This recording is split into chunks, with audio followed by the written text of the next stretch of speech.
All right, ladies and gentlemen, here we go.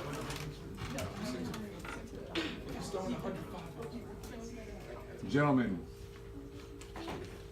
So, hi everyone, I am Anna, as I hope you all know, and today I will be presenting about my passion, that is traveling.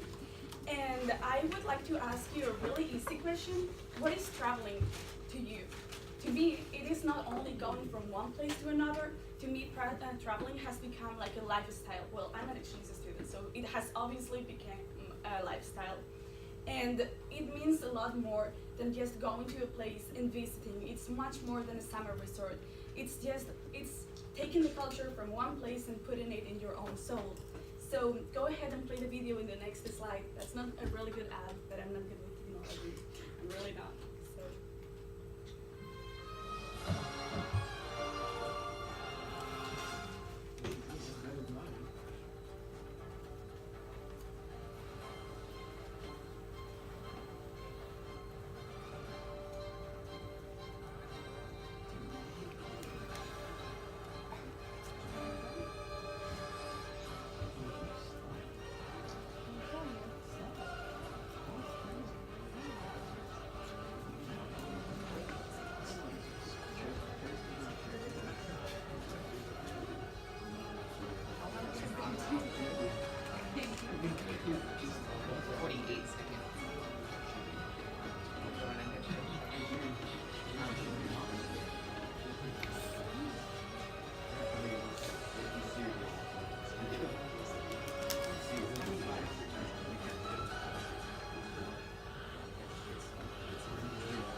Wow.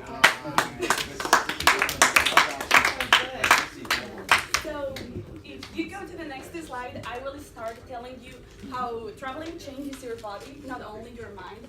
The first thing is that we all live in a really stressed world, and we are like always stressed, so therefore we have stress hormones like cortisol that suppresses our immune system, it slows down our metabolism, we have a higher risk for depression, and we don't really sleep.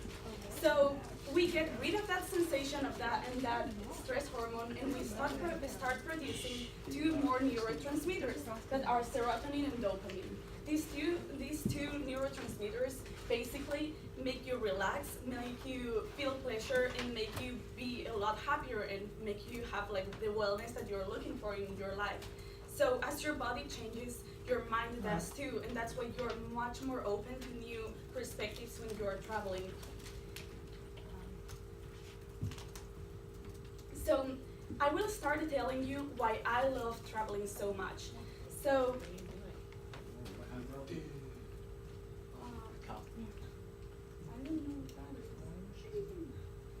no, it's the previous.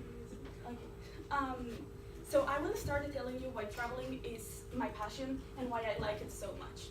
So when I first started traveling outside my country, I was 14. It was in 2016, and I went to Bali, Indonesia. And I have experienced a lot of things since that moment. I've been to Egypt, where the best thing ever in this picture and in this picture is that in Egypt, you don't only find different people, different cultures, you only find temples. Like I was expecting more of like the pyramids and stuff, but there are temples behind the temples, and there are like even guardians, like that guy up there, it's kind of like the guardian of the temple instead of a priest. So like when you start talking to them, they know like a little Spanish, a little English, a little French. So when you start trying to communicate with them, sometimes like they open the doors that are not like really meant to be for tourists, and they let you see all the rooms that are amazing with like all the paintings in the walls and that represent like how the universe was formed, or like how the temple was dedicated to like some king that died in the past. And it's actually really interesting. And like traveling helps you develop a lot of skills and helps you be a lot more like relaxed and like flow with life. For example, like a lot of people would feel like really anxious if they are like lost in the middle of China and they don't really know where to go. They don't have Google Maps, they don't have like internet. But for me, that's actually really fun, and that happened twice, like one in the Forbidden City and twice in Shanghai. And I was literally like alone in Shanghai, and I was like, okay, let's see the dumplings. So I really like the experiences that like you get to know and like the people that you connect with when you're traveling, and that's why I am so passionate about it. And the next thing is that traveling next slide.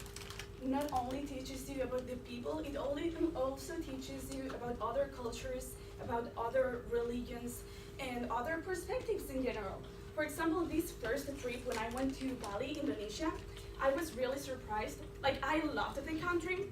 It is a little island in Indonesia, and in Indonesia, like, everyone is either Catholic or Muslim, but in this island, they have like their own kind of religion that is Balinese Hinduism, and they are really orientated to that. Every 2 houses, they basically have a temple, and they have like, you have to go to the temples with that dressing. You cannot go in shorts or anything, and it is amazing.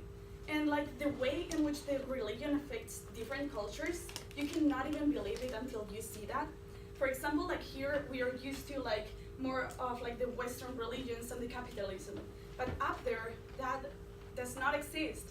So for example, I was talking with a taxi driver. Like, we had this taxi driver that was kind of like really goofy and funny and like took us everywhere in the island. And like my parents and stuff, like they slept while we were in the taxi so that we could have like more hours, but I couldn't sleep. I was like always talking to him. And once I asked him like, what is your dream? What do you want to achieve in life? And he said, oh, I want to have a family. And I was like, oh, that's nice. Like, I'm sure that you will like find love sometime and you will like be able to create a family. And he said, no, I won't. And I was like, why? Like, I'm sure you will. And he was like, no, because I live in a taxi. He was like living in the taxi and he was like, and to have a family, you need a house. So I'm never gonna achieve that. And I was like, I was trying to like encourage him and be like, oh, you can save money, you can like start like saving a lot of money, and maybe like in a couple of years or in 3 you will be able to like buy a little house and start having a family life. And he was like, no, I won't. And I was like, why not? And the guy was telling me that he couldn't because his karma was him being in the taxi and not being able to have a family. So therefore he was not gonna fight for something that was not gonna happen. So obviously for me, that answer was just like, it broke all my schemas, and I was like, are you kidding? Like, are you really not gonna fight for what you want? And then I started thinking about that, and I started seeing like all the people that were living in that island, the locals, and like all the children running in the streets, all the mothers like taking care of them and like talking between them, and all the fathers doing the same thing and like having really little resources and money. And they were still a lot more happier than all the people that I saw running down the streets of Madrid. And I started thinking, we are supposed to be really good at school, to then go to university. Then we have to get a good job. And we have like all this life that's planned out for us when we are not even born. And we think that by achieving those things or by having those Nike new shoes, we're gonna be happier. Therefore, we're gonna always work harder to become happier and get those things. But those people didn't have anything and they were still happier than we were. So then I still think about, is happiness relative to the culture? Is happiness just something that happens and it's like an individual thing? Or we don't really know how to achieve happiness? So I still today, I don't really know how I can like mix those concepts and achieve what happiness is, because all the things that we do are for that. So it's really amazing how cultures can affect the way you act and the way in which you like develop your life. Next slide. And I'd like to introduce to you a new concept here, globalization. Globalization is the integration of different cultures and local cultures and economies into a single unregulated market. This is something that's happening and we cannot stop it, no one can stop it. So like it basically means that no country can survive by itself. So like we need, for example, the petroleum from somewhere else. Someone else needs something from this country, and we are all interconnected between each other. That is not only happening at an economic level, it is also happening in a personal level, with all the immigration that comes and goes. Like, if you imagine this single classroom 50 years ago, we would probably find only blonde people.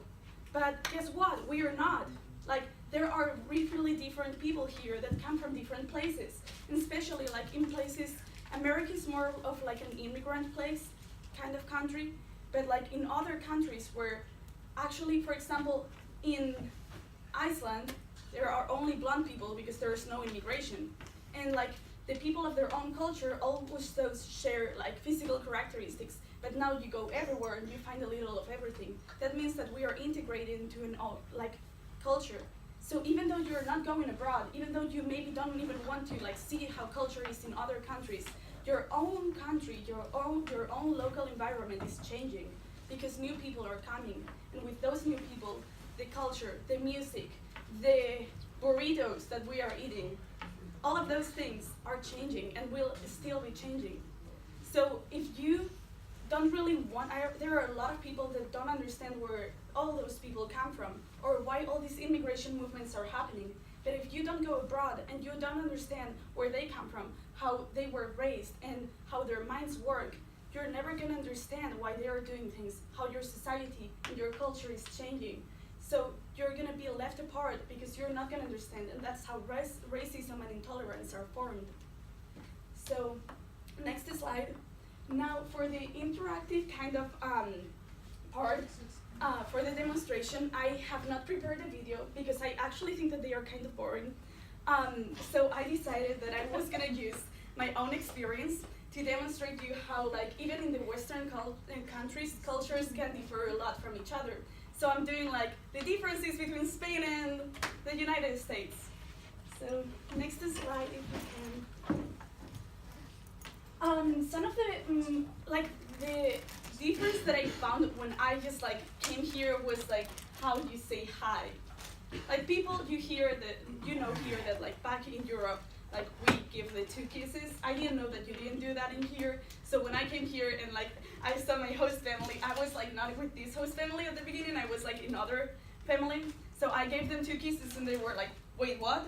And like, it was kind of funny because like giving the 2 kisses, I think that it involves much more than like a greeting or just saying hi.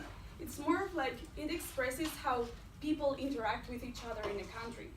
In Spain, like when I recently went back to Spain and I realized that all my friends were like holding my hand and like they were like really touching me, and like now I'm not even used to that. Like all my guy friends were like, hey Anna, like they were touching me and they were giving me kisses and that's what we are used to there. Like they were not doing that with like any sexual intention as we could see that from here.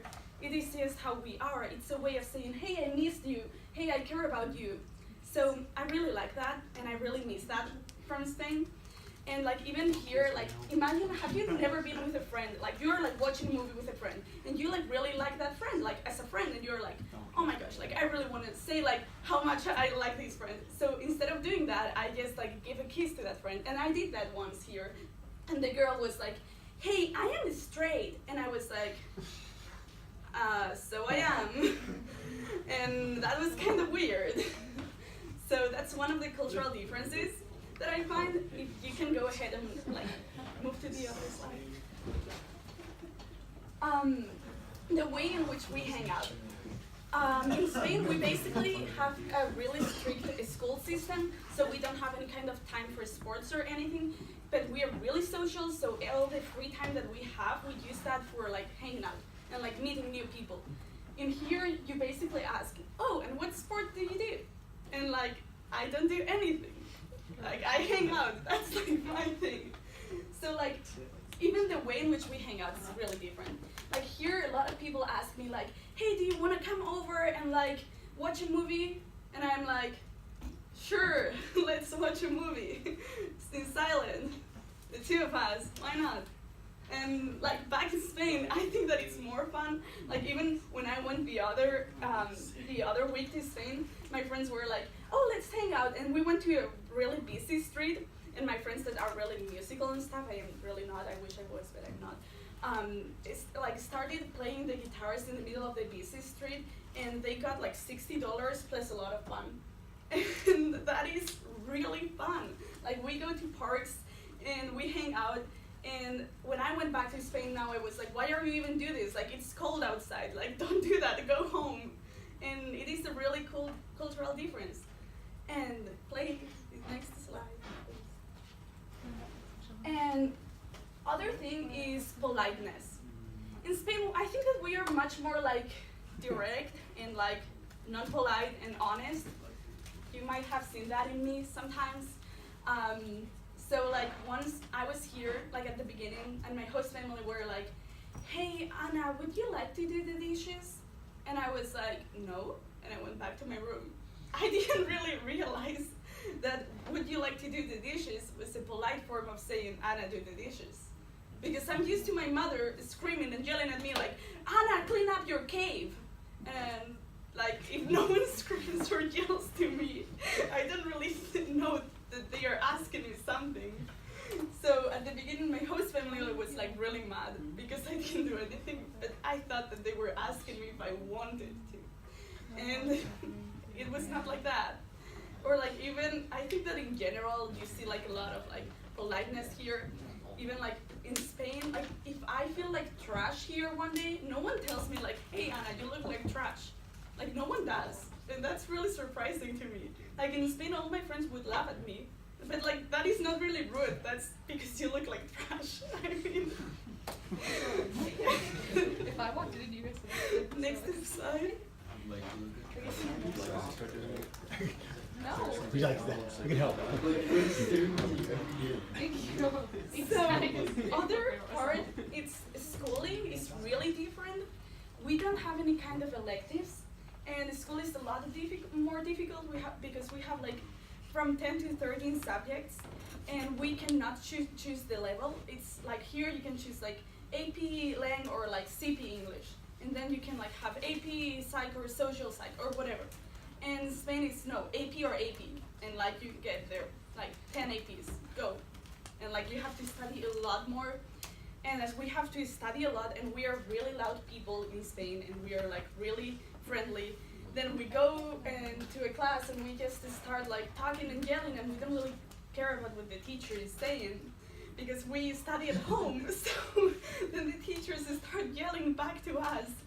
And that is something that was really surprising to me when I came here, because like people were silent, like you are even silent in my presentation right now, and that's like, wow, it's like amazing. There is silence, and like people yell a lot in Spain, yeah. And here, like teachers sometimes say like, oh my gosh, you look cute, where did you buy that necklace? In Spain it's like, go away. Like there is like literally a big difference. That's not a bad thing. I like Spain. Said I think you thrive in Spain. No. Yeah, I could be an English teacher there. Next slide.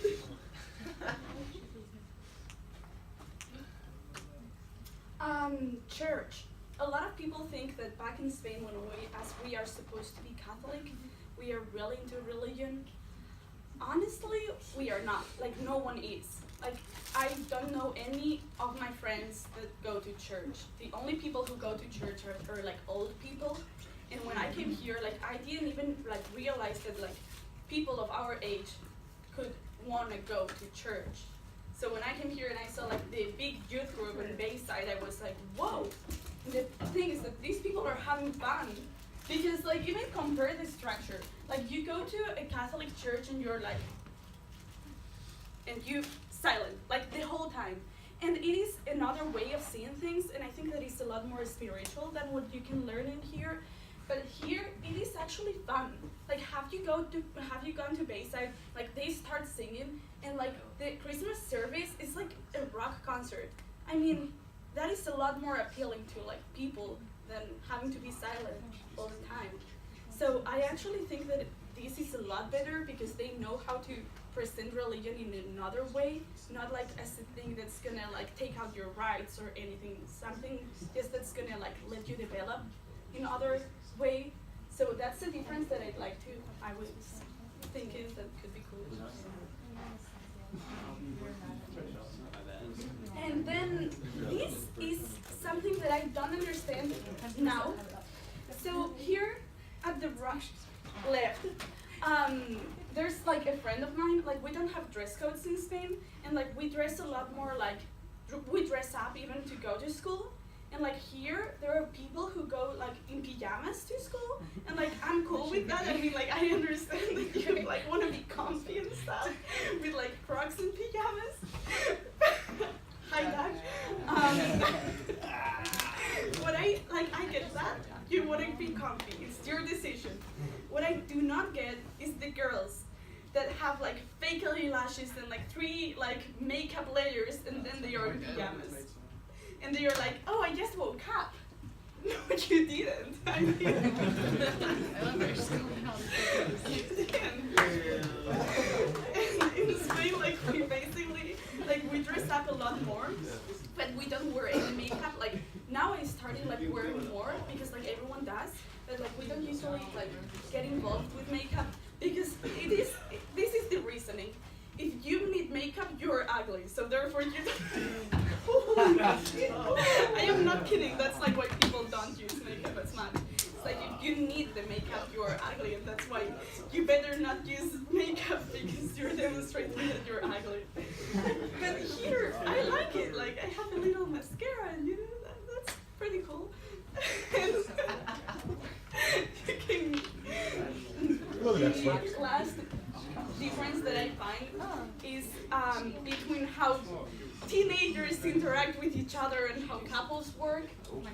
So in Spain, guys like usually make them first move being really direct, like they come and talk to you because like you start like being friends and like everyone's really friendly in Spain, so like talking to you is not even like a way, like you're just being friendly, so like you guys talk to you. Here they do talk to you, but like in Snapchat, and then like you see them in real life, like at school, and then they are like trying to hide. If you're talking to me in Snapchat, at least say hello. And it's kind of a funny thing, like, why do you do that?